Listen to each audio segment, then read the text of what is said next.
ಸಂಗೀತ ಸೇವೆಯನ್ನು ಕೊಟ್ಟು ಕುಟುಂಬಸ್ಥರಿಗೆ ಗೊಂದಾಳ ಮಾಡಿ ಅವ್ರು ಕೊಡೋ 1,000 ರೂಪಾಯಿ ಕಲೆಕ್ಟ್ ಕೊಟ್ಟಿರ್ತಾರೆ. ಆ ಹಣವನ್ನು ಸ್ವೀಕರಿಸಬೇಕು.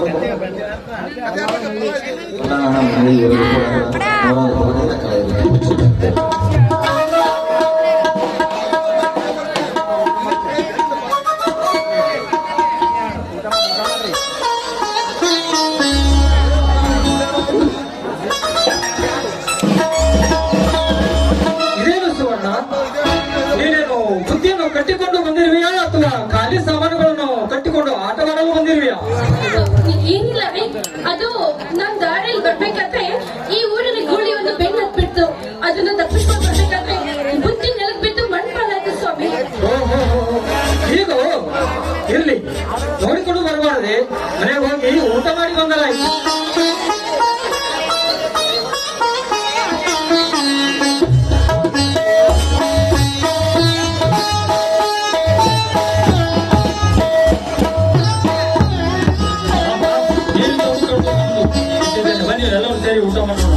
ಅಮ್ಮ ಜಯಸಿಂಹ, ನಾನ್ ಇವತ್ತು ಬುತ್ತಿ ಕಟ್ಕೊಂಡು ಬಂದಿಲ್ಲಪ್ಪ.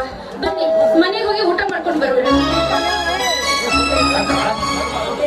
ಬುತ್ತಿಯ ಗಂಟು ಇಲ್ಲೇ ಇರುವಾಗ ಯಾಕಕ್ಕ ಸುಳ್ಳು? ಜಯಸಿಂಹ, ಹೊಟ್ಟೆ ತುಂಬಾ ಹಸಿದಿದೆ, ಬನ್ನಿ ಊಟ ಮಾಡೋಣ. ಜಯಸಿಂಹ, ನಿಮ್ಮಕ್ಕ ಬುತ್ತಿ ತರುವಾಗ ದಾರಿಯಲ್ಲಿ ನಮ್ಮೂರಿನ ಗೋಳಿಯೊಂದು ಅಟ್ಟಿಸಿಕೊಂಡು ಬಂದಿದೆ ಅಂತೆ. ಅದರಿಂದ ತಪ್ಪಿಸಿಕೊಂಡು ಓಡಿ ಬರುವಾಗ ಬುತ್ತಿಯೆಲ್ಲ ಕೆಳಗೆ ಕೆಳಕೊಂಡು ಬಂದಿದ್ದಾಳೆ. ಸುಳ್ಳು ಮಾಮ, ಸುಳ್ಳು. ನಮ್ಮ ಊರಿನ ಗುಳಿಯನ್ನು ಹೋದ್ವಾರನೇ ಸವಾಲಿಗೆ ಹಚ್ಚಿ ಮಾರಿದ್ದಾರೆ ಅಂತ ಅದರಲ್ಲಿ ಗುಳಿ ಅಟ್ಟಿಸಿಕೊಂಡು ಬಂದಿದ್ದೆ ಅಂದರೆ ಹೇಗೆ ನಂಬಲಿ? ಇದೇನು ಜಯಿಸುವ ನೀನು ಹೇಳುವ ಮಾತು? ಹೌದು ಮಾಮ, ನನ್ನ ಮಾತು ನಿಜವಾಗಿದೆ. ಏ ಸುವರ್ಣ, ಜಯಿಸುವ ಹೇಳುವ ಮಾತು ನಿಜವೆನಿಸುತ್ತದೆ. ಏನಾಯ್ತೆಂಬುದು ಧೈರ್ಯವಾಗಿ ಹೇಳು ಸುವರ್ಣ.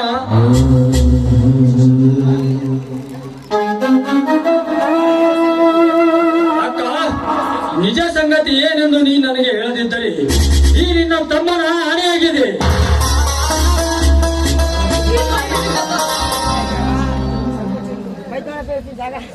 ಸಂಕೋಚವಿಲ್ಲದೆ ಹೇಳು ಸುವರ್ಣ, ಸಂಕೋಚವಿಲ್ಲದೆ ಹೇಳು.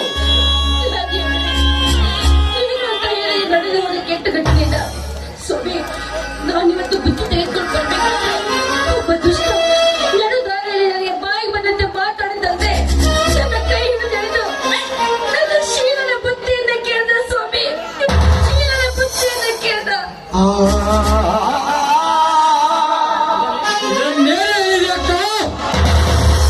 ನನ್ನ ರೋಮದಲ್ಲಿ ರಕ್ತ ಕುದಿಯುವ ಪ್ರಳಯಾಗ್ನಿ ಜ್ವಾಲೆಯ ಮಾತನಾಡ ಈ ನಿನ್ನ ತಮ್ಮ ಜಯಿಸುವ ಇನ್ನೂ ಜೀವಂತವಾಗಿರುವಾಗಲೇ ಯಾವನೇ ಮಾಡಿ ನಿನ್ನ ಮೇಲೆ ತನ್ನ ಪುಂಡತನ ತೋರಿಸಿದ್ದಾನೆಂದರೆ ನಾನಿದ್ದು ಸತ್ತಂತೆ ಅಕ್ಕ. ಹೇಳು ಅಕ್ಕ, ನಿನ್ನನ್ನು ಕೆಣಕಿರ ಬಂಡ ಯಾರೆಂದು. ಸಮಾಧಾನ ತಂದಿದ್ದು ಜಯಿಸುವ, ಸಮಾಧಾನ ತಂದಿದ್ದು. ಹೇಗೆ ಸಮಾಧಾನ ತಂದುಕೊಳ್ಳಿ ಮಾವ, ಹೇಗೆ ಸಮಾಧಾನ? ನನ್ನ ರೋಮದಲ್ಲಿಯೂ ಸಿಡಿದೆ, ತೂಗುತ್ತಿದೆ, ರಕ್ತ ಕಥಕಥನೆ ಕುದಿಯುತ್ತಿದೆ.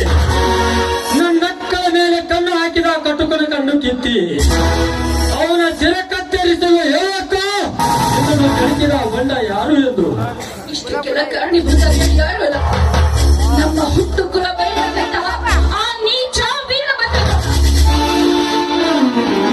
ಏನು ಗೌಡ, ನನ್ನ ಅಕ್ಕಳ ಮೇಲೆ ಕಣ್ಣು ಹಾಕಿ ನಿನ್ನ ಸಾವಿನ ಗುಂಡಿಯನ್ನು ನೀನೇ ತೋಡಿಕೊಂಡೆ.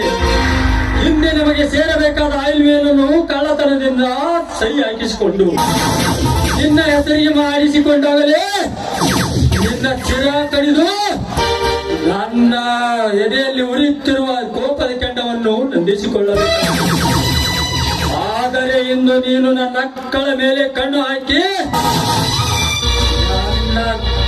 ನಿನ್ನ ಸಾವಿನ ಗುಂಡಿಯನ್ನು ನೀನೇ ತೋಡಿಕೊಂಡೆ.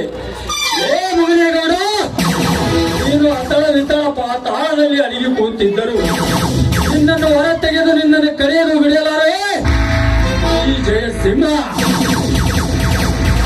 ನಿಲ್ಲು ಜಯಸಿಂಹ, ನಿಲ್ಲು. ನಾನು ನಿರ್ಧಾರ ಮಾಡುತ್ತೇನೆ, ನೀನು ಸ್ವಲ್ಪ ಸುಮ್ಮನಿರು. ಏನು ವಿಚಾರ ಮಾಡುವುದು ಬೇಡ ಮಾಮ, ಅದೇ ವಿಚಾರಿಸುತ್ತೇನೆ.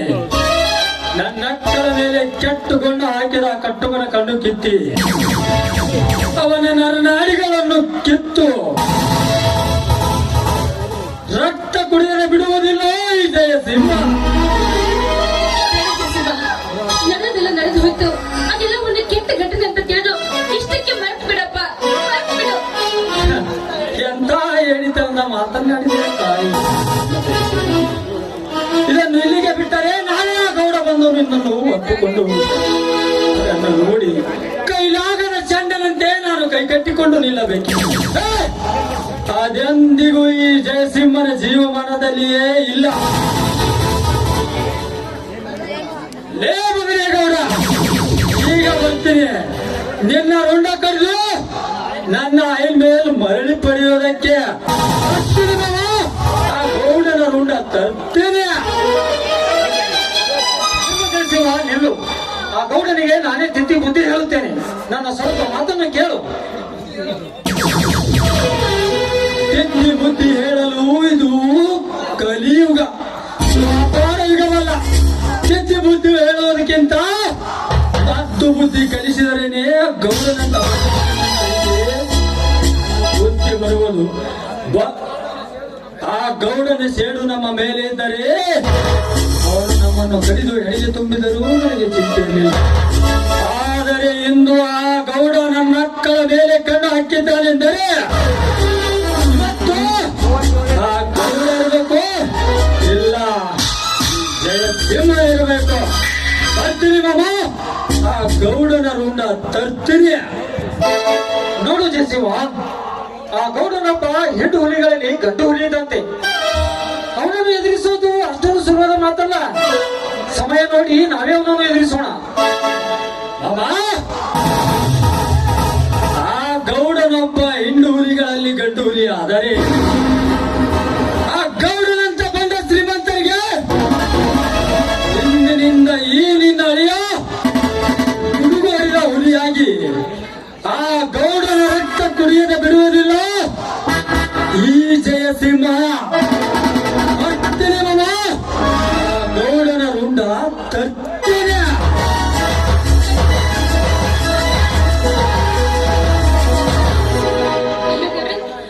ಮುಂಗೋಪಿ ನನ್ನ ತಮ್ಮ ಜಯಸಿಂಹ ಎಲ್ಲಿ ಏನು ಅನಾಹುತ ಆಗುತ್ತೆ ಅನ್ನೋ ಗೊತ್ತಿಲ್ಲ. ಜೀವನ ಪಾತಿಗೆ ಚಿಂತಿಸಿದರೆ ಪ್ರಯೋಜನವಿಲ್ಲ. ಆ ದೇವರ ಅನುಗ್ರಹ ಹೇಗಿದೆಯೋ ಹಾಗೆ ಆಗಲಿ. ನಡೆಸೋಣ, ಮನೆ ಹೋಗೋಣ.